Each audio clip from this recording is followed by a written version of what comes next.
take copies of the things that we're handing out over there. Take it. Hi, thanks everyone for coming, and I gotta go in 5 minutes because I have to be downtown at 6, but if anyone has a quick question, I could do my best. Yeah? They get copies. Oh, I just gave Dawn, I think 5 copies, so if you want to like give Dawn $10 or something, you can get a copy. I have a distributor, it's called IndiePix, so if you go to indiepix.net, you can watch it for $1.99. And I apologize that you have to pay, because I would love to just give it away, but I had to pay ABC, for instance, $1,000. I had to pay CBS $3,000 for 3 minutes of footage, and that was half off, because they felt sorry. So the most expensive thing in the film is the footage that you see. But I had to pay for it because it shows on PBS, and I wanted to be able to, for people to buy it. Yeah? So, Don mentioned over there that it took one white kid getting killed over there before anybody noticed. Did you find when you were filming over there that they felt the same way as people of color, that nobody cared? I think he was talking about in the United States how Yeah. it wasn't getting any press Yeah. in the United States. Right, and so over there, did they have the same feeling, like, as people of color, the United States didn't care? That's an interesting question. No, I think that they felt like people from the United States did care because so many people of the United States went down there. And people of all colors from the United States went down there. But represented in the media in the United States, no one seemed to care. So I don't know if that helps answer your question. But I know that there was no animosity between, I think that the Nicaraguans were amazing at differentiating between the people of the United States and the government at that time of the United States. And they were really wise in that regard, you know. Okay, one more. Anything? Did anyone see themselves in the film? Or someone they know? Really? You saw yourself? Okay, I love when I go to a screening and I see someone. This is the biggest crowd I've had for this film in a long time. We did this 5 years ago, and there was like half as many people, so I'm really excited to see that there's so many people here. We did a screening in Bellingham, and it was this big. I don't know, I have friends in Bellingham, but it was out of control. Yeah. That was great. Were you there? I helped you. Oh, you did. Well, thank you very much. It was really nice. I just want to say it was a beautiful casting. Thank you so much. Thank you very much. I have to say thank you to a couple people, and that's, I don't know if anyone knows Lou Demates, or if he's here. He took a lot of that amazing photography that you saw. It was like the best photography. I had a couple other photographers who are like extremely famous give me pictures, and they were not as good as Lou's pictures. One more really quick thing. I was there in the shots, not in the camera.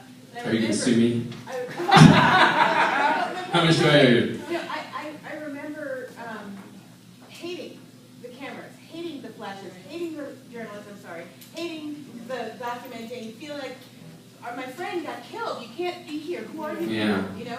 And it's so important, and we have to just remember that there's a bigger message, and it's so beautiful, it's so wonderful that you've done it. Here we are 25 years later, we thought, and here it is. It's just great. Thank you. I put my job in with like dentistry. You know, like no one wants to go to the dentist. No one wants to be filmed. It's a real pain in the ass. But I have to say thanks to Jeff Hart and Barbara Wigington that shot a lot of that footage. I don't know if you guys know them, but John slipped me a tape of their stuff, and Myrna gave me a ton of photos, and someone else gave me some other stuff, and I couldn't have done it without Jeff and Barbara being down there. So, yeah.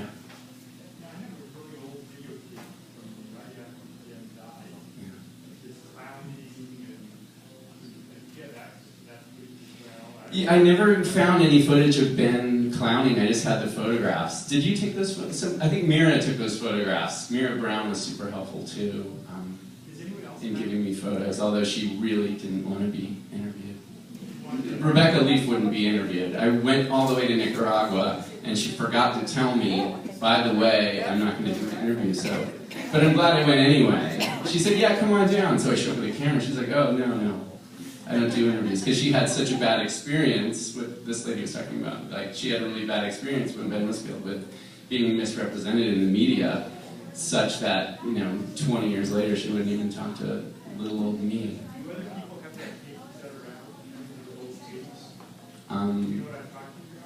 I've never seen a tape of. You'd have to ask the Linder family. Yeah. They have like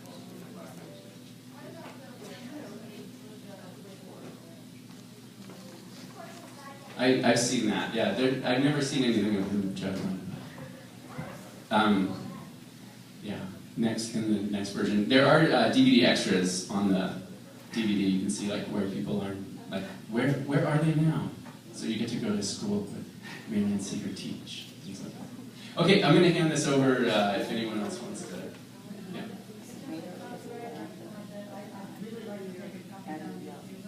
Sure. I'm okay with it. That's okay. Sure. Do you have the ability to do that?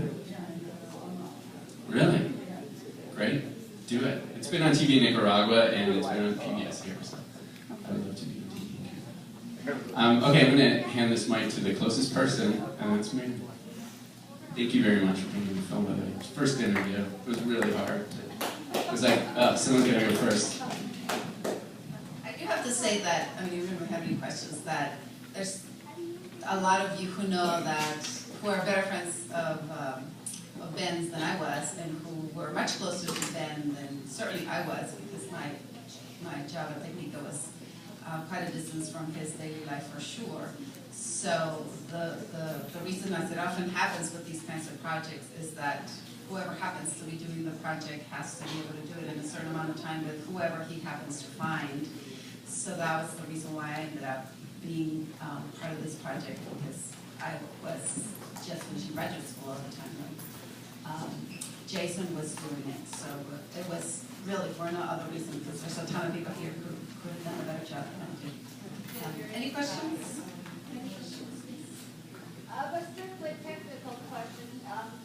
These electrical projects, these hydroelectric projects, are they located in such a manner that the lake does not fill up with silt floodway like Hoover Lake does? Because they're far enough upstream, no? We need about 4 or 5 hours in a case of beer for that. But it depends on the design. Well, I can't do that because I'm making for tomorrow's thing with Dorothy. Making cookies. Homemade cookies. 7 o'clock tomorrow, Berkeley Friends Church. I like some of it.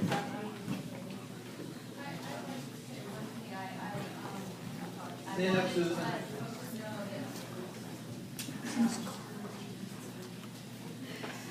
I'm not talking for me, but for those of you who know Sister Ani Weeby, she sends her best. She unfortunately couldn't leave Brazil, but she really wanted to let everyone know here that she was here with the Spirit. Say who you are, Susan. I'm Susan Cookson. Tim DeCaro and I were doctors in Ortega, so we were. So that's me, and I'm going to stay for dinner. So.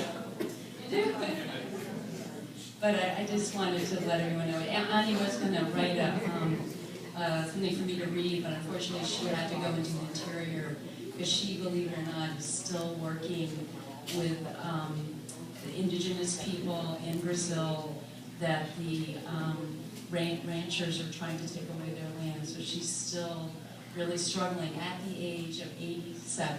She'll be 88 the same day as independence for Nicaragua, July 19th. And I just saw her about 8 months ago. And she's amazing. Yeah, she's So you're ready to make your announcement? Okay, we're going to change gears here a little bit, and then we'll have to get into clean up and that.